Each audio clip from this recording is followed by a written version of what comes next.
دیکھیں عشاء کے بعد تہجد کسی بھی وقت پڑھی جا سکتی ہے، لیکن سب سے زیادہ فضیلت والا وقت رات کا آخری تہائی حصہ ہے، یعنی عشاء کے بعد اور صبح صادق کے ٹائم کو 3 حصوں میں ڈیوائڈ کر دیں برابر برابر، تو جو آخری تہائی ہوگا وہ سب سے بہتر وقت ہے تہجد کا۔ تو وہ نہیں ہو سکتا تو کبھی بھی سونے کے بعد اٹھ کے تہجد پڑھ سکتے ہیں، آدھی رات کو بھی بہتر ہے کہ نیند لیں، سونے کے بعد اٹھنا یہ تہجد کا افضل وقت، اور اس کی بھی توفیق نہیں ملتی تو سونے سے پہلے بھی پڑھی جا سکتی ہے، لیکن سب سے افضل ہے آخری حصہ، پھر چلو آخری میں نہیں پڑھتے لیکن تھوڑی نیند لینے کے بعد اٹھ کے پڑھ لیتے ہیں، یہ بھی غنیمت ہے، یہ بھی نہیں ہوتا۔ چلو وہ آیتوں میں اللہ نے کیا فرمایا، الا المصلین، اللہ فرماتے ہیں کہ جو لوگ ڈپریشن کا شکار ہو جاتے ہیں، جلد بازی میں فیصلے جلد بازی میں کرتے ہیں، ان میں تدبر نہیں ہے، غور و فکر نہیں ہے، تو لیکن کچھ علامتیں اپنے اندر پیدا کر لو تو تمہارے اندر سے جلد بازی، جس جلد بازی کے نتیجے میں ڈپریشن ہوتی ہے، خودکشی کے خیالات آتے ہیں، یعنی زندگی سکون کی گزرے گی تمہاری، اس کے لیے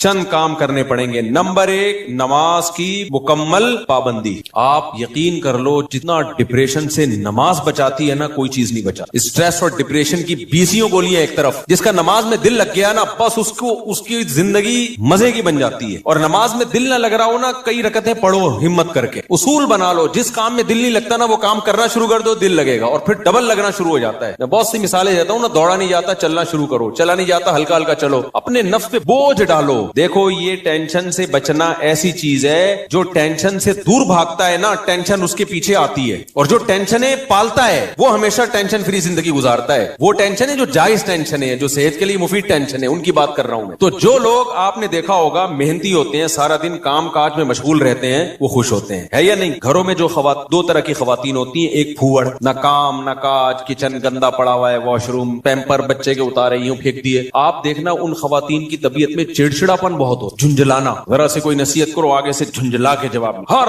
وقت ایسا لگتا ہے وہ توے پہ بیٹھی ہوئی ہے، خود بھی ٹینشن اور دوسرے کو بھی ٹینشن۔ لیکن آپ نے دیکھا گھروں میں جو خواتین بہت محنتی ہوتی ہیں، بچوں کی کیئر، شوہر کی مرضی کا خیال، گھر کو صاف ستھرا رکھنا، ہر وقت وہ خوش ہوتی۔ مردوں میں بھی ایسا ہی ہے، جتنے لڑکے آپ کے پوستی ہیں گھر کے اندر پڑے ہوئے کچھ نہیں کر رہے، ایسا لگے گا جیسے وہ توے پہ بیٹھے ہوئے، باپ کوئی نصیحت کرتا ہے ایک دم کیا ہو جاتے ہیں، وہ ہائپر ہو جاتے۔ آپ لوگوں نے خود بھی نوٹ کی ہے نا یہ بات۔ وجہ کیا ہے کہ جو آدمی کام کاج کی ٹینشن نہیں لیتا نا تو اللہ اس کو اسٹریس میں ڈال دیتا، جو محنت کے کام نہیں کرتا اسٹریس میں ڈال دیتے، ہر وقت ٹینشن ہے، چڑچڑاپن پیدا ہوتا ہے۔ اور جو محنتی ہوتے ہیں صبح اٹھے ٹھک ٹھک ٹھک اپنے کام نمٹائے۔ میں اپنا بتا دوں، جس دن میں کوئی ٹاسک پوری کرتا ہوں کہ مجھے خیال ہوتا ہے آج میں نے یہ کام نمٹانا ہے تو وہ نمٹا دیتا ہوں، خدا کی قسم ایسا سکون ملتا ہے نا کہ بیان نہیں کیا جا سکتا۔ آپ بھی کر کے دیکھ لو، آپ ایک اسکیجول بناؤ کہ آج دن میں نے یہ سارے کام کرنے اور مغرب تک میں ان کاموں سے فارغ ہو جاؤں گا۔ دیکھو آپ کام کرنے کے بعد جب فراغت ہوگی آپ کو ایسا سکون ملے گا کہ آپ کو سکون کے لیے کسی ٹیبلٹ کی ضرورت نہیں رہے گی۔ تو آج کل ڈپریشن اور اسٹریس کی جو بیماریاں پھیل رہی ہیں اس کی ایک بہت بڑی وجہ بیکاری۔ بس ہر آدمی چاہتا ہے میں لائف کو انجوائے کروں، یوں کر کے بیٹھا رہوں، انجوائے کروں، پھر ٹک ٹاک دیکھتا رہے گا اور گھماتا رہے گا، دیکھ یہ والا دیکھ لیا، یہ والا دیکھ لیا، ہوتے لاشعوری طور پر وہ آپ کے دماغ کو اندر سے ڈیمیج کر رہا ہے، آپ کو پتا بھی نہیں ہو۔ اس میں سیاسی خبریں آ رہی ہیں، کوئی دوسرے کو گالی، وہ اس کو گالی، وہ فلانا ایسا، وہ ڈمکانا ایسا، کارٹون بنا کے سیاسی لیڈروں کے مذاق۔ آپ کو پتا نہیں ہوتا کہ یہ چیز آہستہ آہستہ آپ کے دماغ کو کیا کر رہی ہے، ہلکا ہلکا ڈیمیج۔ تو نماز انسان کے نا کا شیڈول بنا دیتی۔ ہم نے جتنے بڑے لوگوں کو دیکھا ہے وہ کیا کر رہے ہوتے ہیں، وہ اپنے ٹائمنگ کیسے فکس کرتے ہیں، کافر کیسے کرتے ہیں، 8 بجے یہ کرنا ہے، 9 بجے یہ، 10 بجے یہ، شام 4 بجے یہ۔ نمازی کیا کرتا ہے، فجر کے بعد کی یہ روٹین، فجر سے پہلے کی یہ روٹین، ظہر کے بعد کی بولو نا یار یہ روٹین، عصر کے بعد کی یہ روٹین، عصر سے پہلے کی یہ روٹین، مغرب کے بعد کی۔ اور یہ جو نمازوں کے ٹائم ہے نا، کمال کی بات پتہ ہے کیا ہے، یہ نیچرل ہے، گھڑی نیچرل نہیں ہے۔ نہیں آئی بات، سورج جب نکلتا اور غروب ہوتا ہے نا تو فطری طور پر انسان کی باڈی کے اندر تبدیلیاں آ رہی ہوتی ہیں، فطری طور پر۔ اسلام چونکہ دین فطرت ہے نا تو اس نے اوقات بھی کیسے رکھے ہیں، نیچر کے حساب سے رکھے ہیں۔ تو نمازوں کے حساب سے اپنے آپ کو فٹ کرو گے زیادہ سکون رہے گا، کیونکہ دن کی روشنی میں انسان کا مزاج الگ طریقے سے کام کر رہا ہوتا ہے، رات کے اندھیرے میں الگ طریقے سے ہوتا ہے۔ تو اللہ نے کیا فرمایا کہ الا المصلین الذین هم علی صلاتهم دائمون، یہ لوگ نمازوں میں پابندی کرتے ہیں۔ تو آج سے عزم کرو کسی قیمت پہ بھی نماز انشاءاللہ ضائع نہیں کریں گے۔ اور سب سے زیادہ سکون اللہ نے فجر کی نماز میں رکھا ہے۔ تھوڑی سی ٹینشن ہے بھائی اٹھا لو، لیکن پڑھ کے جب سلام پھیرو گے نا آپ کو لگے گا یار آج تو ہٹو بچوں ہوگی۔ ہمارے ایک دوست تھے، نمازی تھے لیکن اڑاتے بھی بہت تھے نمازیں نا۔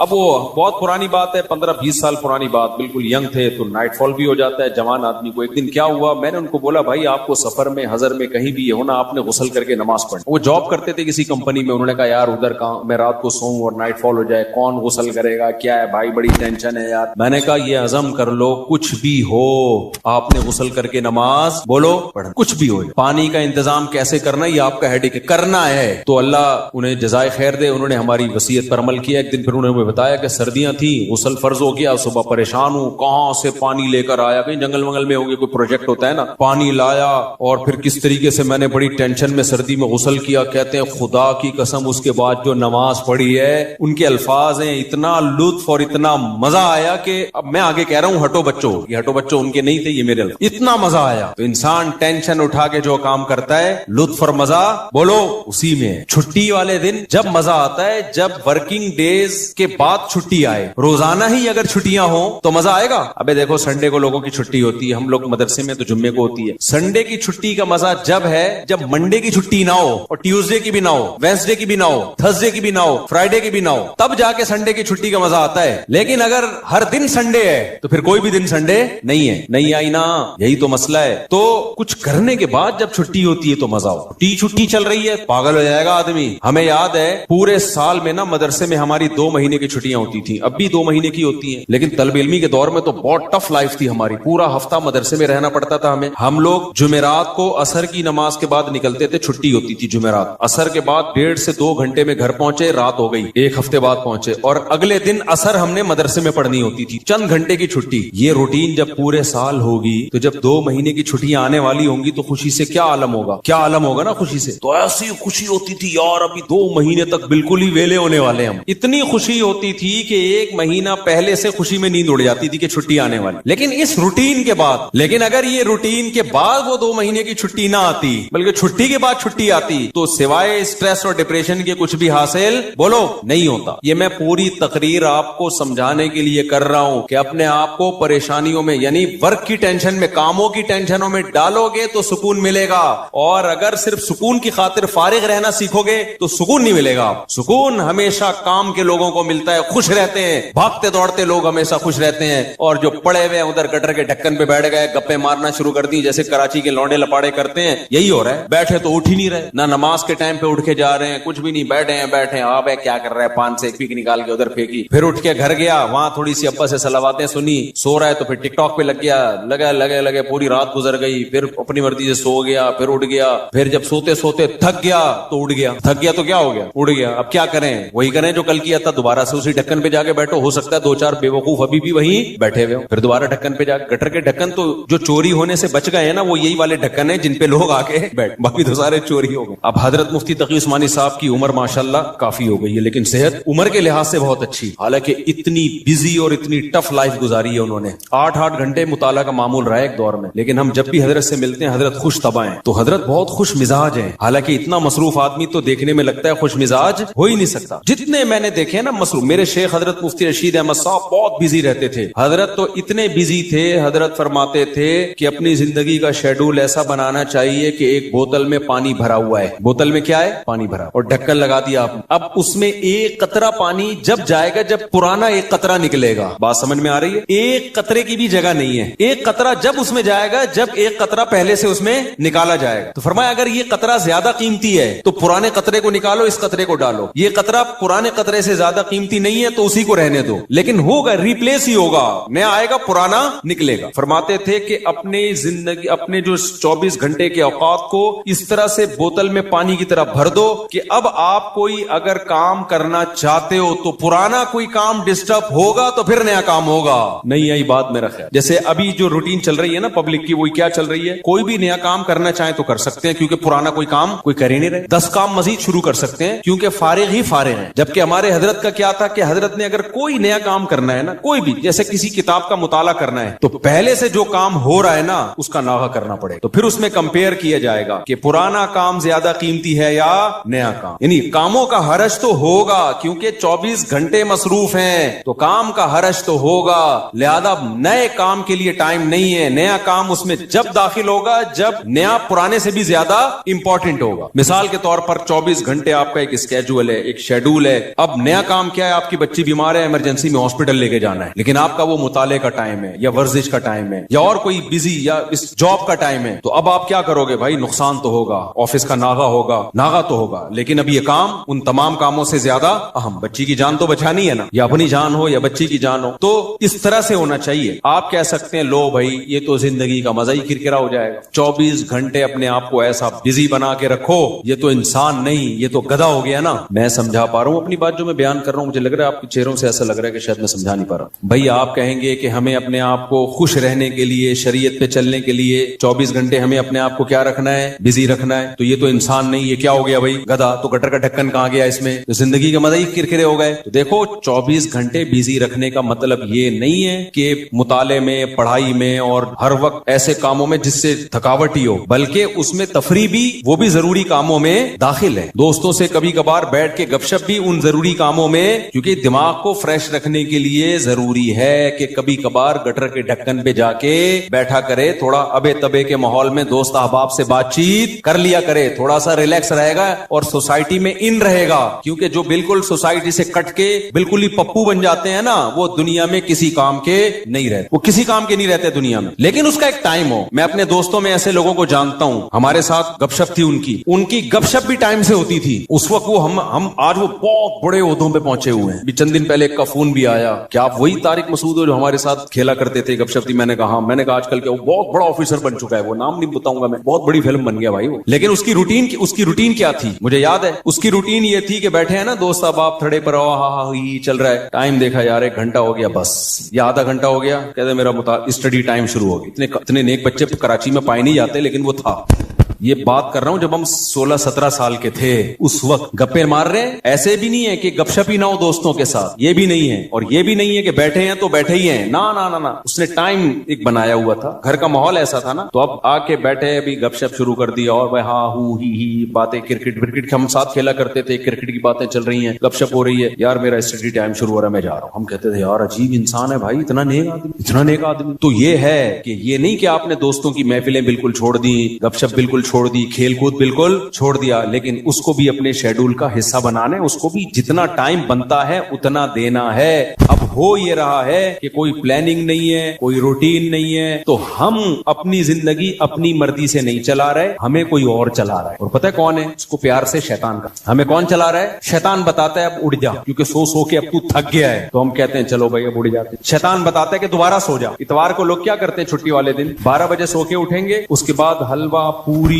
وہ نہیں رش ہوتا, اتنا بھاری بھرکم ناشتہ کریں گے کہ آدھے گھنٹے بعد دوبارہ سے غنودگی شروع. لہذا دوبارہ شیطان کیا کہتا ہے, اب دوبارہ کیا بنتا ہے؟ سونا بند. دوبارہ سو گئے, تو سارا دن سوئے, ساری رات سوئے. تو میرے بھائی خوش رہنا چاہتے ہو نا, تو اپنی روٹین بناؤ اور روٹین کو اپنے تابع رکھو, نہ یہ کہ آپ شیطان کے تابع بن جاؤ. بار بار میں ایک مثال دیتا ہوں, گھوڑے کی لگام اگر آپ کے ہاتھ میں ہوگی تو گھوڑا آپ کی مرضی سے سفر کرے گا. ابھی ہو یہ رہا ہے کہ ہم نے اپنی لگام گھوڑے کے ہاتھ میں پکڑا دی ہے, گھوڑا ہمیں بتاتا ہے کہ تو نے کدھر جانا ہے. بڑے لوگوں کی ایک بڑی زبردست بات ہے کہ اگر آپ کی زندگی گزارنے کی اپنی کوئی پلاننگ نہیں ہوگی تو آپ کسی دوسرے کی پلاننگ کا حصہ بن جاؤ. دیکھو یہ چرسی ہیروئن چی ہے نا, ان کی اپنی کوئی پلاننگ نہیں ہوتی زندگی گزارنے کی. یہ ہوتی ہے اگر انہوں نے پلاننگ سے اوقات طے کیے ہوتے کہ ہم نے یہ کرنا ہے, صبح اٹھ کے یہ کرنا ہے, دوپہر یہ کرنا ہے, شام کو یہ کرنا ہے, اپنی پلاننگ ہوتی تو چرس پیتے ہی ہے. کیا ہو گیا بھائی, بولو نا, نہیں پیتے. اپنی کوئی پلاننگ نہیں تھی, ایم ہی اٹھ کے ایک دن نکلے, ایک دوست نے چرس پکڑائی. تو اب یہ کس کی پلاننگ کا حصہ بن گئے؟ چرس اور ہیروئن کے جو اسمگلر ہے نا, ان کی پلاننگ تھی ہم نے پیسہ کمانا ہے, تو وہ کروڑ پتی بن گئے کیونکہ ان کی کوئی پلاننگ نہیں تھی. تو یہ لوگ ان کی پلاننگ کا حصہ بن کے انہوں نے اپنا بیڑا غرق کر دیا, ان کو ارب پتی بنا دیا. ہر دفعہ ایسا ہی ہوتا ہے. آپ کی اپنی پلاننگ نہیں ہے کہ میں نے کتنی دیر فیس بک پہ بیٹھنا ہے, کتنی دیر یوٹیوب پہ بیٹھنا ہے, بس آپ نے بیٹھ گئے تو کوئی پلاننگ نہیں ہے. تو آپ دیکھتے جا رہے ہو, دماغ آپ کا خراب ہو رہا ہے. یہ اس نے اس کو گالی دی, اس نے 86 لیٹر کا کارٹون بنا دیا. اپنی کوئی پلاننگ نہیں ہے کہ میں نے دیکھنا کون سا چینل ہے, کتنی دیر دیکھنا ہے, معلوماتی چینل دیکھنا ہے, ادھر ادھر دائیں بائیں چیزیں میں نے نہیں دیکھنی, نیوز بھی ایک حد تک دیکھنی ہے, بس اتنی کافی ہے ہمارے لیے آج کی تاریخ میں. یہ تھوڑی کہ نیوز ہی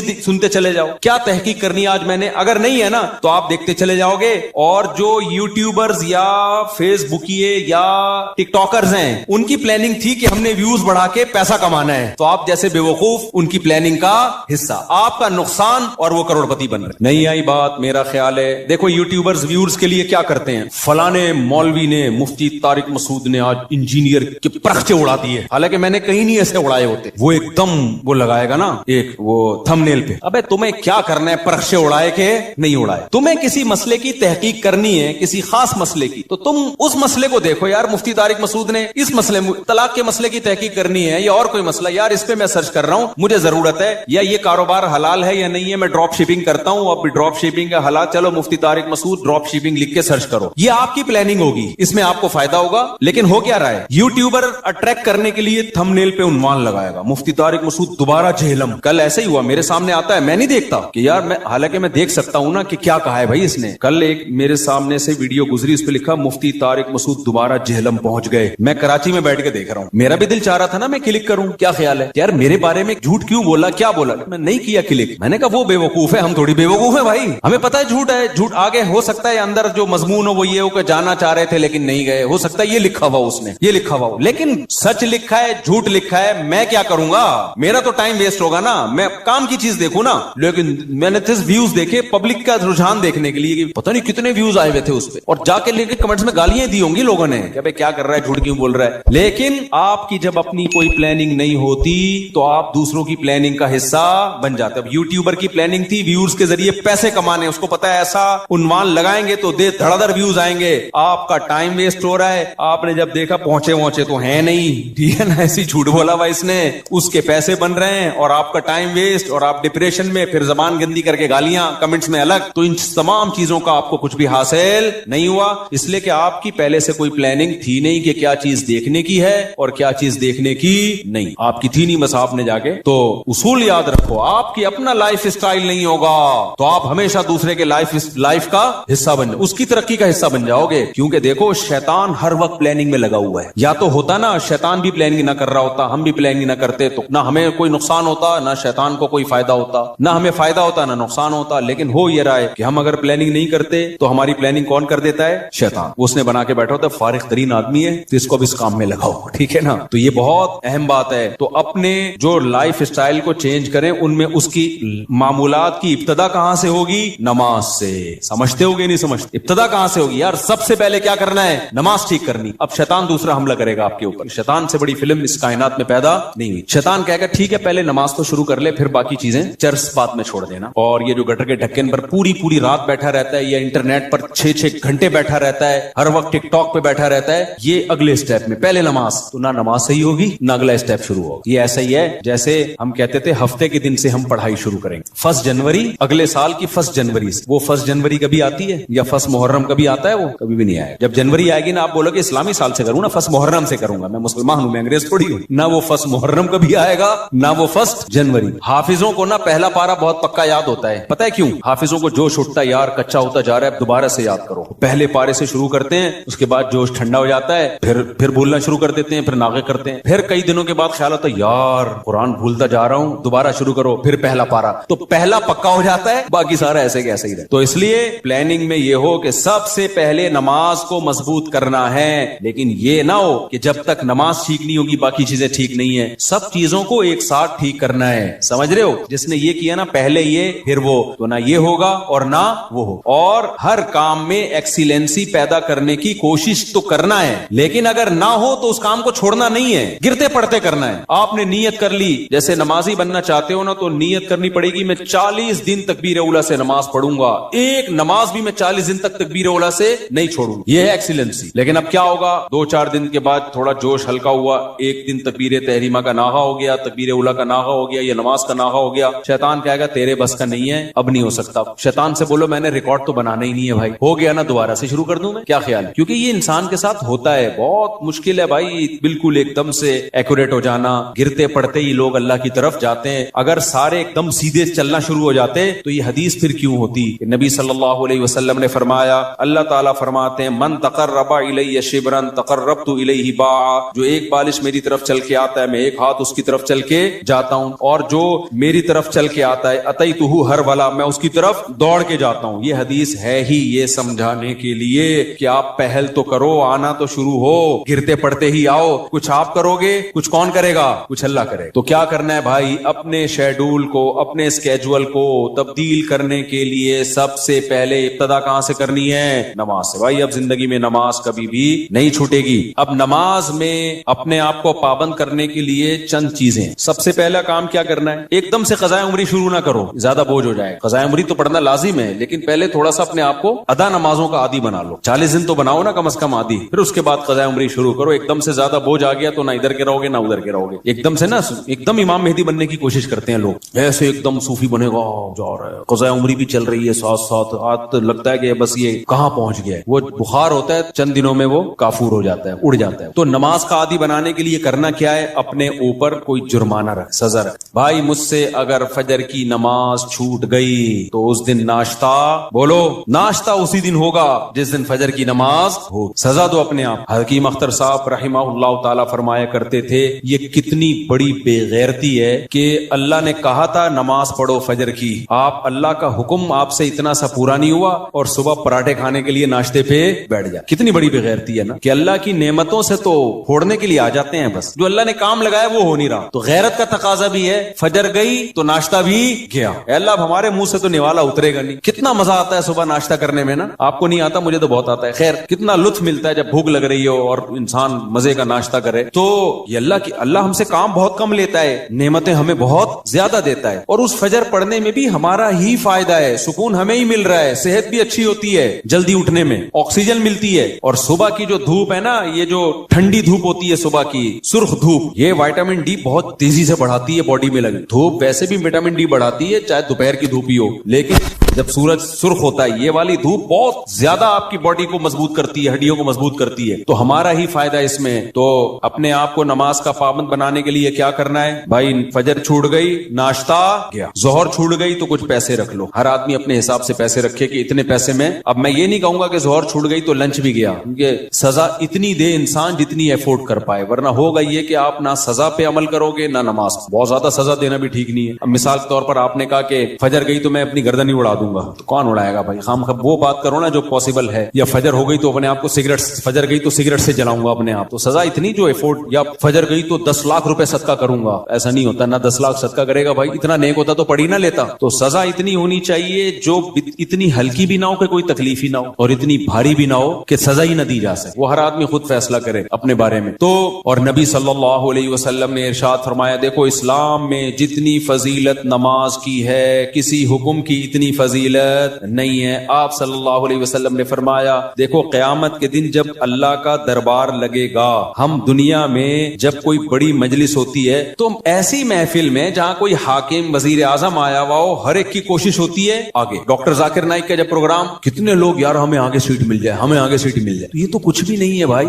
اصل تو وہ دربار ہوگا جو اللہ کا لگے گا قیامت کے دن. تو اس میں جس کو آگے سیٹ ملے گی نا, حقیقت میں وہ واقعی فخر کرے گا. تو نبی صلی اللہ علیہ وسلم نے فرمایا اس دن آگے کا ٹکٹ کس کو ملے گا. حدیث کا مفہوم بیان کر رہا ہوں کہ نمازوں میں جو سب سے آگے ہوا کرتے تھے, اگلی صف میں ہوا کرتے, کیونکہ اللہ کا ایک دربار دنیا میں لگتا ہے جس میں اللہ نظر نہیں آتا, ہمیں بس ایمان لائے ہیں بھائی اللہ کا دربار ہے, تو غیب ہے. تو اس میں جو آگے آگے ہوگا, تو جب سچی مچی کا دربار لگے گا جس میں اللہ موجود ہوگا, تو نبی صلی اللہ علیہ وسلم نے فرمایا جو صف میں سب سے آگے ہوتے تھے قیامت کے دن بھی وہ اللہ کے ہاں سب سے آگے ہوں گے, اور جو صفوں میں جتنا پیچھے ہوتے تھے قیامت کے دن بھی وہ صفوں میں اتنا پیچھے ہوں. کچھ لوگوں کی عادت ہوتی ہے ایک رکعت نکالنا فرض ہے. ہمارے محلے میں ایک صاحب ہوا کرتے تھے, فجر میں لازمی ایک رکعت نکلتی تھی ان کی. اچھا فجر 5 بجے ہو رہی ہے تو وہ 5:05 پہ آ رہے ہیں. ہم ان سے کہتے تھے یار ایک رکعت کیوں نکالتے ہو, تھوڑا 2 منٹ پہلے آ جاؤ. کہتے یار اصل میں رات کو نیند پوری نہیں ہوتی. پھر جب نماز 5:15 پہ ہوئی تو بھی ایک رکعت نکل رہی ہے. یہ ایک بیماری ہے, میں آپ کو بتا رہا ہوں بھائی. اب تو 15 منٹ زیادہ مل گئے نا, تو زیادہ مل کے ان کی نیند اسی حساب سے آگے جا رہی ہے. حتیٰ کہ سردیوں میں جب 6:45 پہ نماز ہو رہی ہے پھر بھی ایک رکعت نکل رہی ہے. تو یہ جو آزار ہوتے ہیں نا کہ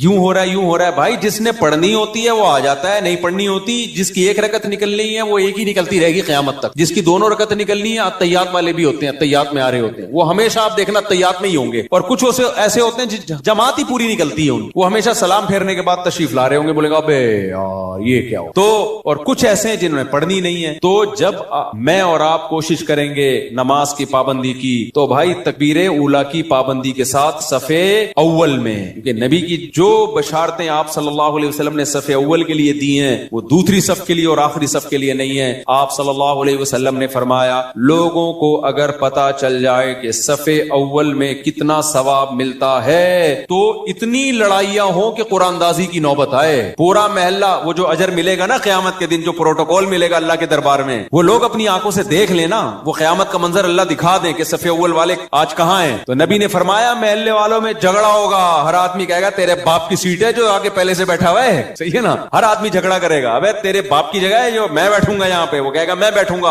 اتنی لڑائیاں ہوں گی کہ فیصلہ کس سے کیا جائے گا، قرعہ ڈالا جائے گا۔ آج تم کہ ہمیں اپنی آنکھوں سے دیکھ نہیں رہے، لہذا ایسے پوستیوں کی طرح رڑتے آتے ہیں، وہ بالکل پیچھے بیٹھے، آگے جگہ بھی ہوتی ہے تو کوشش کرتے ہیں پیچھے ہی کھڑے رہیں، کیونکہ تاکہ نکلنے میں آسانی ہو، سلام امام پھیرے اور فوراً بھاگ سکیں۔ تو وجہ اس کی ہے کہ بھائی اللہ فرماتے ہیں فلا تعلم نفس ما اخفی لهم من قرۃ اعین، کسی نفس کو خبر نہیں ہے ہم نے اپنے نیک بندوں کے لیے آنکھوں کی ٹھنڈک کا کیسا سامان چھپا کے رکھا ہے۔ تو جو نیک بندوں کے لیے آنکھوں کی ٹھنڈک کا اللہ نے سامان چھپایا ہے، اللہ وہ اگر دکھا دے تو میرے بھائی پھر ہمیں ان تقریروں کی ضرورت نہیں رہے گی۔ ہم میں سے ہر شخص کوشش کرے گا نماز میں پہلے سے آئے۔ اچھا جن کو پہلے آنے کی عادت ہوتی ہے نا، ان کو پھر سکون ہی نہیں ملتا بعد میں آنے سے۔ ہم اپنی مسجد میں دیکھ رہا ہوں، مجھے یہاں 18 سال ہو گئے، 18 سال ہو گئے مجھے یہاں، تو میں 18 سال سے جن کو دیکھ رہا ہوں نا 10 منٹ پہلے آتے ہیں وہ نماز میں، آج بھی وہ نماز میں 10 منٹ پہلے آتے ہیں، حالانکہ وہ بوڑھے ہو گئے، ہارٹ کے مسائل، شوگر کے مسائل، 20 بیماریاں بے ساکیوں سے آ رہے ہوں گے، لیکن آئیں گے 10 منٹ پہلے ہی۔ کیوں؟ وہ کہتے ہیں یار یہ کیسی نماز ہے، سکون تو جب ہی ملتا ہے پہلے سے آ کے بیٹھو، سنتیں آرام سے پڑھو۔ ایسے بھی یہاں بزرگ تھے جو گھٹنے جواب دے گئے، لیکن آ رہے ہیں 15، انتقال ہو گیا ان کا، اللہ مغفرت فرمائے۔ پھر جب میں ان کی عیادت کے لیے گھر گیا تو کہتے ہیں بھائی مفتی صاحب بس اتنی دعا کرو کہ جو مسجد کی جماعت ہے نا وہ نہ، کیونکہ ساری زندگی ہم نے صف اول میں نماز پڑھی ہے، اب کوئی غم نہیں ہے سوائے اس کے کہ مسجد کی جماعت چھوٹ گئی، ہم سے جماعت چھوٹ گئی۔ تو یہ نشہ ہے میرے بھائی، سمجھ رہے ہو؟ صف اول میں نماز پڑھنے کا کیا ہے؟ یہ نشہ ہے، جس کو لگ جائے وہ بڑھاپے میں بھی نہیں چھوٹتا۔ ہمارے حضرت مفتی رشید احمد صاحب بھی بہت زیادہ تکبیر اولیٰ کے پابند تھے، آخری عمر میں ان کے بھی کو بھی ظاہر ہے ایک ایج ہوتی ہے، تو جب وہ نیچے آتے تھے نا نماز پڑھنے کے لیے اتنا خوش ہوتے تھے، کہتے تھے یہ اللہ کا اتنا بڑا فضل ہے کہ نماز نہیں چھوٹ رہی مجھ سے۔ تو جن کو نشہ ہو جائے ان سے پھر یہ صف اول نہیں چھوٹتی، تو ایسا نشہ پیدا کر دو اپنے اندر۔ نشہ کب ہوتا ہے؟ جب عادت پڑ جائے نا، لت پڑ جائے، صف اول کی عادت ڈال۔ رمضان میں ہم دیکھتے ہیں جن کو تراویح میں صف اول میں تراویح پڑھنے کی عادت ہے نا، 15 منٹ پہلے آئیں گے، اپنا رومال بچھایا بیٹھ گئے وہاں، کیوں؟ کہتے ہیں یار مزہ ہی نہیں ہے پیچھے کھڑے ہو کے نماز پڑھنے، اور یہ لوگ زیادہ سکون سے نماز پڑھ لیتے۔ اور جو کنفیوز ہوتے ہیں آج پڑھنی ہے کہ نہیں پڑھنی، تو وہ آئے گا پہلے بیٹھے گا، پیچھے وضو میں بیٹھا رہے گا، نلکا کھول کے ہاتھ صاف کرتا رہے گا ایسے، پھر کوئی باتیں کرے گا، پھر پیچھے ٹیک لگا کے بیٹھ جائے گا، چلو 2-4 رکعتیں نکل جائیں کیا ہیں، پھر ایک آدھ رکعت میں رکوع میں جب امام جائے گا تو شامل ہو جائے گا، تو اس سے آپ کا دل ہی نہیں لگے گا نماز۔ تو کام وہی اچھا ہوتا ہے جو پابندی کے ساتھ اور مکمل فوکس بنا کے کیا جائے۔ نبی صلی اللہ علیہ وسلم نے ہر چیز میں احسان کا حکم دیا، پتہ ہے آپ احسان پتہ ہے کسے کہتے ہیں؟ ایکسیلنسی۔ جو کام کرو خاندانی طریقے سے کرو۔ ہم جو بھی کام کرتے ہیں پتہ ہی نہیں چل رہا ہوتا کہ کرنا چاہتا بھی ہے کہ نہیں چاہتا، وہ شادی والی بات ہے، نہیں کرو بھائی دوسری شادی، کرنا ہے تو پھر کرو خاندانی طریقے سے، پھر ایسی کی تیسی۔ کل بھی ایک کیس آیا نا، اصل میں کیس ہی یہی آ رہے ہیں آج کل، کیا کریں، کیس آیا کہ وہ شادی کر لی ہے، اب اس پہ دباؤ ڈال رہے ہیں طلاق دے دو، اور وہ لڑکی والے اس کے سر پہ دوسری کو دے دو۔ تو میں نے کہا کرنا ہی نہیں تھا، جب دم نہیں تھا، جو کر لیا تو بولا جاؤ تمہاری ایسی۔ اب میں نے کہا اگر ڈر گیا نا، کنفیوز ہو گیا یار دوسری کو چھوڑوں نہیں چھوڑوں، میں نے کہا اس سے ڈپریشن میں جائے گا، کام تو کر لیا، اب بول بھائی میرے ٹکڑے کر دو، مجھے بم سے اڑا دو۔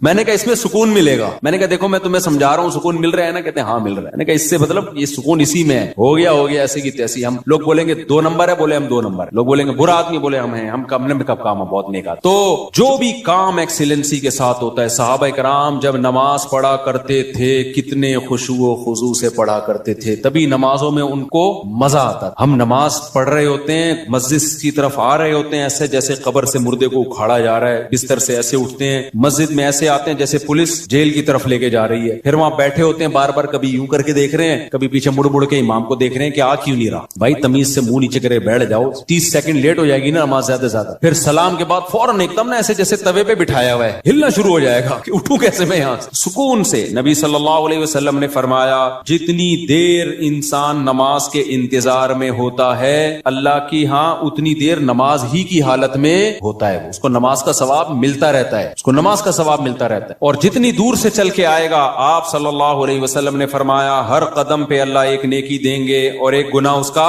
معاف کریں گے. کتنے فضائل ہیں میرے بھائی نماز پڑھنے کے. نبی صلی اللہ علیہ وسلم نے فرمایا, کیا پیاری حدیث ہے یار, اس سے تو بڑا مزہ آتا ہے. نبی نے فرمایا کہ میری امت قیامت کے دن اپنی چہروں کی سفیدی سے پہچانی جائے گی, کیونکہ اتنا وضو کیا ہوگا نا اس نے زندگی میں. اب جو 15 سال کی عمر سے نماز پڑھ رہا ہے, 15 دفعہ روزانہ دن میں منہ دھوتا ہے کہ نہیں دھوتا؟ اور یہ وہ منہ کا واش کرنا نہیں ہے جو گورے واش کرتے ہیں, یہ عبادت کے طور پہ منہ کا دھونا ہے. یہ جو ہم چہرہ دھوتے ہیں دن میں 15 دفعہ, بازو دھوتے ہیں دن میں 15 دفعہ, پاؤں دھوتے ہیں دن میں 15 دفعہ, 3 دفعہ دھویا جاتا ہے نا, تو یہ صرف واشنگ نہیں ہے کہ سروس ہو رہی ہے آپ کی, یہ دھونا بطور عادت ہے یا عبادت کے طور پر ہے؟ بتاؤ. یہ عبادت کے طور پہ دھویا جا رہا ہے, منہ اللہ نے حکم دیا. تو آپ سوچو جس نے 40 سال 50 سال اللہ کے حکم پہ دن میں 15 دفعہ منہ دھویا ہوگا, تو کیا اس کے چہرے پہ کوئی ایسی علامت نہیں ہوگی جس سے پتا چل جائے کہ اس کا چہرہ دوسرے چہروں سے بہت پاکیزہ ہے؟ کیونکہ اس بار بار منہ دھونے سے جو منہ کے گناہ ہیں, بازوؤں کے گناہ ہیں, پاؤں کے گناہ ہیں, وہ دھل رہے ہیں, ان میں روحانیت پیدا ہو رہی ہے, نورانیت پیدا ہو رہی ہے. یہ نورانیت دنیا کی آنکھوں سے نظر نہیں آتی, لیکن یہ نورانیت قیامت کے دن اللہ ایسی آنکھیں دے دیں گے جس سے لوگوں کو یہ نورانیت نظر آنا شروع ہو جائے گی. غرم محجلین, آپ نے فرمایا کہ اتنا واضح ہوں گے نا اہل اسلام قیامت کے دن جو نمازی تھے, اتنے واضح ہوں گے نا ان کے چہرے, فرمایا جیسے سارے سیاہ گھوڑے ہوں اور ان میں ایک سفید پیشانی والا گھوڑا ہو اور اس کے سفید پاؤں ہو. گھوڑوں میں یہ بڑی خوبصورتی سمجھی جاتی تھی کہ مکمل سیاہ ہو لیکن پیشانی کیا ہو, سفید, اور پاؤں کیا ہو, سفید. صرف پاؤں میں سفیدی کے نشانے سے گھوڑے میں بڑا حسن پیدا ہوتا ہے. تو آپ نے فرمایا کہ سارے سیاہ گھوڑوں میں اگر سفید پیشانی والا گھوڑا ہوگا تو فوراً الگ پہچان ہوگی کہ نہیں ہوگی؟ ہے بھائی ایک گھوڑے ہیں, اب آپ کا گھوڑا ان گھوڑوں میں مکس ہو گیا, سب کے کلر تو آپ جا کے غور سے دیکھو گے, لیکن آپ کا گھوڑا سفید پیشانی والا تھا, باقی سارے کالے, فوراً پہچان جاؤ گے بھائی یہ کس کا گھوڑا ہے, یہ میرا. تو نبی نے فرمایا میں اپنے امتیوں کو پہچاننے میں کوئی کنفیوژن نہیں ہوگی, کیونکہ وضو کی کثرت کی وجہ سے سب کے چہرے نورانی ہوں گے, سفید ہوں گے, سب کے بازو کیا ہوں گے, نورانی اور سفید. جتنا ایریا وضو میں کور ہوتا ہے نا سارا سفید ہوگا. سفید کا مطلب نور نکل رہا ہوگا اس سے, نورانی چہرے ہوں گے. تو یہ ہلکی چیز نہیں ہے بھائی نماز کا قائم کرنا. شاعر اسلام میں سے دیکھو, ہر مذہب کا کوئی خاص نشان ہوتا ہے جس سے پتہ چل جاتا ہے یہ آدمی اس مذہب سے بلونگ کرتا ہے. ہوتا ہے کہ نہیں ہوتا؟ ہندو عورتوں کے یہاں کیا ہوتی ہے بولو, ٹیکا بندیا ہوتی ہے نا, تو جس عورت کی ہوتی ہے ہمیں فوراً پتہ چل جاتا ہے یہ کیا ہے بھائی. منہ سے بولنے پر گورنمنٹ نے پابندی لگائی ہے تو ٹھیک. بھائی جس خاتون کے یہاں ٹیکا ہوتا ہے 99% چانس ہوتا ہے کہ یہ کیا ہے, ہندو ہے, ہندوؤں کا کلچر ہے. یہاں سلیب لٹکا ہوا ہے, فوراً پتہ چل جاتا ہے بھائی یہ کیا ہے, یہ عیسائی. خاص علامات ہوتی ہیں. اور اسی طرح یہودیوں کی ایک خاص کیپ ہوتی ہے, اتنی سی کیپ یہاں رکھی ہوئی ہوتی ہے, ماشاءاللہ داڑیاں تو ایک اچھا کام کرتے ہیں, بڑی داڑھی رکھتے ہیں, چھوٹی سی یہاں کیپ ہوگی, خاص ڈریس ہوتا ہے ان کا. پہلے تو ہمیں یہودی کہیں نظر ہی نہیں آیا تھا کراچی میں, اب دنیا میں ٹریولنگ ہوتی ہے تو بہت سارے, میں بعض دفعہ دم کروانے جانے لگا تھا, میں نے کچھ لگ رہا ہے بخاری کے کوئی استاذ بیٹھے ہوئے, اتنے داڑھی کی وجہ سے ویسے چہرہ تو نورانی ہو ہی جاتا ہے, اتنی بڑی بڑی داڑھی. امریکہ میں اور کینیڈا میں تو جاپان میں بھی میں نے دیکھے, تو میں سمجھا کہ کوئی بخاری پڑھانے والے مدرسے کے استاذ ہیں, میں نے کہا جا کے دم کراتا ہوں. انہوں نے کہا رکھ کے چماڑ لگے گا, دم نہیں دیا بھائی یہ یہودی. تو ہانگ کانگ میں دیکھے ہم نے اتنی بڑی بڑی داڑھیوں والے یہودی. تو اس لیے میں غامدی صاحب سے کہتا ہوں کہ یہودیوں سے عبرت حاصل کرو. یہودیوں کا مذہب اتنا پرانا, پھر بھی داڑھی کا انکار نہیں کیا اب تک انہوں نے, اتنے لبرل اتنے سیکولر ہو گئے, کیونکہ تورات میں داڑھی لکھی ہوئی ہے, موسیٰ علیہ السلام کی تعلیمات میں تھا داڑھی بڑھاؤ. تو کتنا کچھ یہودیوں نے اپنے دین کو چینج کر لیا, داڑھی اپنے مذہب سے نہیں نکال سکے. اور ہمارے مسلمان اسکالر, جبکہ ہمارے پاس نبی کی بخاری مسلم کی صحیح حدیث ہے, آف اللحا, داڑیاں بڑھاؤ, خود نبی کی داڑھی, اور حکم دیا جا رہا ہے رکھو نہیں بڑھاؤ. تبھی کم از کم ایک مٹھی واجب ہے, اس لیے کہ بڑھانے کا حکم ہے. اگر ایک مٹھی سے بھی کم ہوگی تو بڑی بھی تھوڑی ہوگی. پھر وہ اہل حدیث تو اس کی ظاہر پر عمل کرتے ہیں کہ بھائی بڑھاؤ. اچھا اس میں لوگ اہل حدیثوں کا مذاق اڑاتے ہیں, اتنی بڑی بڑی داڑیاں, میں کہ تم مذاق مت اڑاؤ. وجہ اس کی ہے کہ بہرحال وہ کس کا سہارا لے رہے ہیں, حدیث کا سہارا لے رہے ہیں. آف اللحا, کیونکہ کسی صحیح حدیث میں ہمیں داڑھی چھوٹی کرنے کا حکم نہیں ملتا, تو اس لیے اب کسی کا مذاق اڑانا اس بیس پہ کہ وہ بڑی داڑیاں رکھ رہے ہیں اور یہ غلط ہے. بھائی وہ اس میں سہارا کس کا لے رہے ہیں, نبی کی حدیث کا. آف اللحا, چھوڑ دو اپنے حال پہ. ہم عبداللہ بن عمر کے قول سے استدلال کرتے ہیں, ان کے عمل سے, کہ وہ ایک مٹھی سے زیادہ کاٹ دیا کرتے تھے اور صحابہ نے کسی پر اعتراض نہیں کیا, تو یہ گنجائش ہے. تو لیکن نص تو ہے نا بہرحال ان کے پاس, تو اس میں مذاق نہیں بنتا. تھا کہ آپ مذاق اڑانا شروع کر دیں یا کسی کی نیت پہ شک کرنا شروع کر دیں. بہرحال اسلام میں حکم داڑھی کاٹنے کا نہیں ہے, کس کا ہے؟ بڑھانے. تو غامدی صاحب نے کیا کیا؟ انکار کر دیا کہ ایکچولی کلچر تھا. بھائی کلچر تھا تو نبی آرڈر کیوں دے رہے ہیں؟ نبی ان کا کلچر تو عربوں کا کھجور کھانا بھی تھا, تو آپ نے کھجور کھانے کے آرڈر دیے کہ عربوں کا کلچر تھا لنگی پہننے کا, آپ نے کہیں لنگی کا آرڈر دیا ہمیں؟ عربوں کا کلچر تھا گدھے کی سواری کا, تو آپ نے آرڈر دیا ہمیں گدھے کی سواری کرو؟ بھائی بطور مذہب اور بطور دین کے داڑھی بڑھانے کا آپ نے حکم دیا ہے, کیونکہ آپ نے فرمایا 10 چیزیں پیغمبروں کی فطرت ہیں, تو فطرت کی مخالفت تغییر خلق اللہ کہلاتی ہے. ان میں داڑھی بڑھانا, مونچھیں گھٹانا, بغلوں کے بال صاف کرنا. تو کیا بغلوں کے بال صاف کرنا آپشنل ہے؟ کیا کرو نہ کرو آپ کی مرضی؟ نہ نہ نہ کاٹنے پڑیں گے آپ کو. ناخن کاٹنا, یہ سب ایک ہی حدیث کا حصہ ہیں. تو جیسے ناخن کاٹنا واجب ہے, آپشنل نہیں ہے, بغلوں کے بال صاف کرنا اس حدیث کی روشنی میں واجب ہے, آپشنل نہیں ہے. بول دو نا, مجھے شک ہونے لگتا ہے کہ بڑھائی بھی ہوں گی. زیر ناف بال صاف کرنا واجب ہے, آپشنل نہیں ہے. تو اسی حدیث میں بھائی داڑھی بڑھانے کا حکم دیا جا رہا ہے, تو وہ کیسے آپشنل ہو گیا؟ اس کا کلچر, نبی کلچر بیان کرنے کے لیے تھوڑی آئے ہیں. نبی کیا بیان کرنے کے لیے آئے ہیں؟ حدیث, اللہ کا حکم بیان کرنے کے لیے آئے ہیں. تو جب تک اس کے خلاف کوئی دلیل نہ ہو, اس کو اللہ کا آرڈر اور اللہ کا حکم ہی سمجھا جائے گا. یہودیوں نے اپنے مذہب سے داڑھی نہیں نکالی, تو یہ مذہب کا آرڈر. سکھوں سے عبرت حاصل کرو. جب میں کینیڈا کے ایئرپورٹ پہ اترا ہوں, مجھے اتنی بڑی بڑی داڑھیوں والے سردار نظر آئے, حالانکہ ایئرپورٹ پہ وہ جاب کر رہے ہیں, کوئی مینیجر ہے, کوئی پائلٹ ہے, داڑھی سب نے رکھی. 99 جو میرا تجزیہ غلط بھی ہو سکتا ہے, کیونکہ ہو سکتا ہے جنہوں نے داڑھی کاٹی بھی مجھے پتہ ہی نہ چل رہا ہو کہ یہ سکھ ہے یا کچھ اور, لیکن انہوں نے رکھی ہوئی ہے. وہ اپنے مذہب کو نہیں چھوڑتے. شرم سے ڈوب مرنے کا مقام ہے میرے بھائی, پھر ہم لوگ کے لیے کیا خیال ہے؟ اور غامدی صاحب نے تو انکار ہی کر دیا. ہمارے تو پیغمبر دیکھو, یوسف علیہ السلام سے زیادہ کوئی خوبصورت تھا, لیکن آپ کی بھی کیا تھی؟ داڑھی. اور جمال میں سب سے زیادہ جمال اللہ, حسن الگ چیز ہے, جمال الگ چیز. حسن میں سب سے بڑا درجہ یوسف علیہ السلام کا, لیکن جمال جو حسن کی سے اوپر کی چیز ہے, وہ جمال سب سے زیادہ اس کائنات میں نبی صلی اللہ علیہ وسلم کو اللہ نے دیا ہے. یہ حدیث سے ثابت ہے. لیکن آپ صلی اللہ علیہ وسلم کی بھی داڑھی تھی. اس لیے میں غامدی صاحب اور ان کے فالوور سے کہتا ہوں کہ آپ سے نہیں رکھی جا رہی, آپ توبہ استغفار کر لو, لیکن انکار مت کرو بھائی. تحریف دین جو ہے یہ زیادہ بڑا جرم ہے, تو اور ہمت کر کے رکھ لو. کیا جا رہا ہے یار؟ خیر, تو کہاں سے کہاں بات چلی گئی, کیا بات کر رہا تھا میں؟ ہاں, میں کہہ رہا تھا اسلام کے شعائر ہوتے ہیں نا, جیسے ہندوؤں کا ایک خاص شعار ہے, سکھوں کا ایک خاص شعار ہے, داڑھی ہوتی ہے, پگڑی ہوتی ہے, یہ ان کا شعار ہے. عیسائیوں کا سلیب ہے. مسلمانوں کا شعار, مسلمانوں کا شعار کوئی خاص لباس نہیں ہے. شاعر اسلام میں سب سے بڑی چیز ہے نماز, کہ 5 ٹائم مسلمان مسجد میں حاضری دیتا ہے. یہ دنیا میں کوئی مذہب اپنے عبادت گاہوں میں 5 ٹائم حاضری دیتا ہے. ہندو ہفتے میں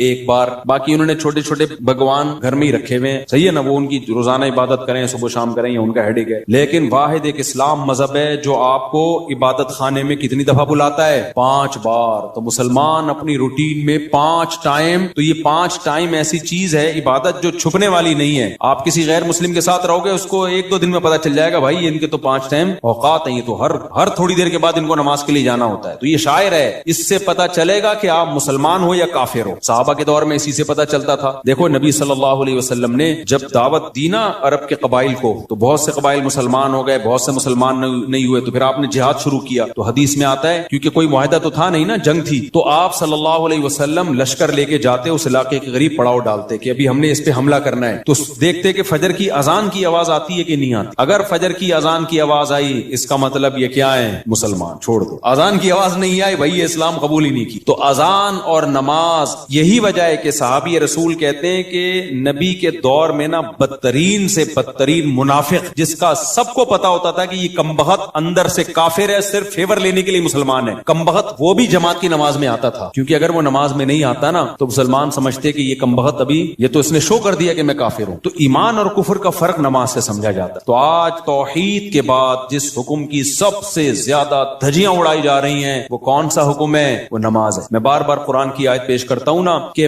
اگر نماز چھوڑنے کی تھوڑی سی بھی گنجائش ہوتی, دفتری کاموں کی وجہ سے, کل پیپر ہے آپ کا, یا سردی میں اٹھا نہیں جا رہا, یا آپ کو دل نہیں چاہ رہا, یا بیمار ہیں, تھوڑی سی بھی گنجائش ہوتی, تو سب سے بڑا عذر کیا تھا؟ میدان جنگ میں لڑائی. میدان جنگ میں جب کسی دشمن سے جنگ ہو رہی ہو, اس سے زیادہ ٹینشن والا کوئی حالت نہیں ہوتی, اس میں نماز چھوڑنے کی اجازت نہیں دی ہے بھائی. تو اب کیا رہے گا؟ تو آپ کو اس لیے اجازت دی جائے فجر کی, آپ کی آج رخصتی ہوئی ہے. دولہا فجر میں اکثر کیا ہوتا ہے؟ شارٹ. کہتا ہے اتنے عرصے منتیں ماننے کے بعد میری شادی ہوئی ہے, تو فجر کیوں پڑھوں, میں پاگل ہوں کیا؟ وہ یہ سمجھ رہا ہوتا ہے. اور جو محلے کے لوگ ہوتے ہیں نا, جو آپ کے دوست, وہ کسی کو دیکھیں نہ دیکھیں, دولہا کو سب چیک کر رہے ہوتے ہیں آج فجر میں آیا کہ نہیں. بڑے ہوشیار ہیں, دولہا کو سب کیا کر رہے ہوتے ہیں؟ چیک کر رہے ہوتے ہیں. ایک بندے کی, ہمارے دوست کی شادی ہوئی, وہ کبھی بھی فجر میں نہیں آتا تھا. شادی ہوئی تو پہنچ گیا اور آدھا گھنٹہ پہلے سے آ کے بیٹھا ہوا ہے. میں نے کہا یار تم تو ویسے نظر کبھی نہیں آئے, نماز پڑھتا تھا لیکن جماعت نکل جاتی تھی, نماز پڑھتا تھا مگر جماعت نکل جاتی. میں نے کہا یا تو پورے سال پڑھ رہے ہوتے, اس سال اس رات کو بھی آ جاتے, ہم کہتے چلو یار ہمت کی اس نے. پورے سال کبھی میں نے آپ کو مسجد میں دیکھا نہیں, یعنی نماز پڑھتا تھا جماعت کے بعد آ کے, اور آج آپ آدھے گھنٹے سے آئے ہوئے ہو. کہتے یار سویا ہی نہیں ہوں. تو میں نے کہا نیند ہی نہیں آئی خوشی سے, نا خوشی سے نیند آئی نہیں ہے. تو اب میں نے کہا چلو آج پہلی دفعہ جماعت سے نماز پڑھ کے ریکارڈ کریں. تو میں نے کہا میں تو آپ کو بہت نیک سمجھ رہا تھا, لیکن خیر یہ بھی غنیمت ہے. تو یہ شروع میں ہوتا ہے, خوشی سے نیند نہیں آتی, اس کے بعد کنواروں کو دیکھ دیکھ کے روتا ہے کہ کیسی گہری نیند سوتے ہیں یار, کتنے گھوڑے بیچ کے سوتے ہیں, کوئی ٹینشن نہیں ہے. خیر تو بھائی آج سے عزم کرتے ہو کہ نہیں کرتے؟ سفر ہو, حضر ہو, لڑائی ہو, جھگڑا ہو, پہلے سے پلاننگ کرنی ہے, کیونکہ قرآن نے نماز پڑھنے کا حکم نہیں دیا. یحافظون, حفاظت کا مطلب جس چیز کی حفاظت کرنی ہوتی ہے پہلے سے پلاننگ کرنی پڑتی ہے نا, یا اینڈ ٹائم پہ کرتے ہو. دیکھو بینک سے آپ کو 1 کروڑ روپے لے کے نکلنا ہے, اب یہ حفاظت کرنی ہے کہ نہیں کرنی؟ تو آپ نے کیا کیا, بینک سے 1 کروڑ روپے لے کے باہر آئے, سڑک پہ آ کے سوچ رہے ہو کہ اس کی میں نے حفاظت کیسے, کیا خیال؟ کیونکہ آپ نے سن لیا تھا کہ 1 کروڑ روپے کی ہم نے حفاظت کرنی ہے, لہذا نکالے, باہر نکلے, اور ابھی شاپر میں پڑے ہوئے. اب آپ کہہ رہے ہو یار میں حفاظت اس کی کرنی ہے, میں نے پلاننگ کرنی. ہو جائے گی حفاظت, کیونکہ ڈاکو پہلے سے پلاننگ کر چکا ہو. کہ کچھ بے وقوف ایسے ہوتے ہیں جو پیسے لے کے نکلتے ہیں, نکلنے کے بعد سوچ رہے ہوتے ہیں ان کو کہاں رکھنا ہے. تو ایسے لوگوں کی حماقت سے ڈاکو فائدہ اٹھاتے ہیں. تو آپ نے جب حفاظت کرنی ہوتی ہے تو پلاننگ پہلے سے, یار 1 کروڑ کا چیک ہے, کیش لے کے نکلنا ہے میں نے, تو پہلے سے سوچو کہاں سے نکلوں, کن کو ساتھ لے کے جاؤں, کون سا شاپر ہوگا, بلیک کلر کا شاپر ہوگا, اور اس شاپر میں جوتے ہوں گے, اور جوتے کے اوپر ٹوپیاں ہوں گی, اور مسواکیں ہوں گی, اور خود بھی دھوتی بنیان, تاکہ دیکھنے میں لگے کہ یہ بھیک مانگنے گیا تھا بینک میں, دھکے دے کے نکال دیا گیا. ہمارے ایک دوست ہیں دبئی میں, ارب پتی تاجر ہے نا, وہ ڈائمنڈ کا بڑا بزنس ہے. وہ لوگ ڈائمنڈ لے کر آتے ہیں افریقہ سے, افریقہ میں ڈائمنڈ نکلتا ہے نا, وہاں بڑی لڑائی ہے, اتنے سے ڈائمنڈ کروڑوں روپے کا ہوتا ہے. میں نے کہا لاتے کیسے ہو؟ کہتے ہیں بھائی بڑی محنت کرنی پڑتی ہے, ہم جاتے ہیں, حالانکہ اتنا بڑا تاجر ہے وہ دبئی میں, اس کی بہت میں نے جا کے دیکھا اس کا بزنس. تو کہتے ہیں ہم ایسے جاتے ہیں افریقہ کے جہاں پر یہ ڈائمنڈ نکلتا ہے نا, ہم دھوتی پہنتے ہیں, اوپر پھٹا ہوا بنیان, ایسے لگتا ہے کہ بیچارے کو 2 ٹائم سے کھانے کو روٹی نہیں ملی. کہہ رہے ہیں ایسے جا رہے ہوتے ہیں خراما بالکل غریبوں والا, لوگ سلام کر رہے ہوتے ہیں, ہو سکتا ہے کوئی 5 روپے ڈال دیتا ہو جیب میں, یار یہ میری طرف سے, منہ بھی ایسا بناتے ہیں کہ لگے کہ کبھی کھانے کو ملا ہی نہیں ہے. اور کہتے ہیں جو اگلا ہوتا ہے نا, جو ہمیں ڈائمنڈ دیتا ہے, وہ بھی ایسا ہی ہو, اسے دیکھ کے بھی کوئی یہ نہیں کہہ سکتا کہ اس کی دھوتی میں ڈائمنڈ رکھا ہوا ہے. ایسے کہتے ہیں پارسل ہوتا ہے, وہاں سے آتا ہے, یہاں سے لیا کسی کو, کیونکہ اگر یہ جائے نا لینڈ کروزر میں بیٹھ کے 3 پیس سوٹ اور ٹائی میں, تو ڈاکوؤں کو پتہ چل جائے گا کہ یہاں خربوزے خریدنے نہیں آیا ہے.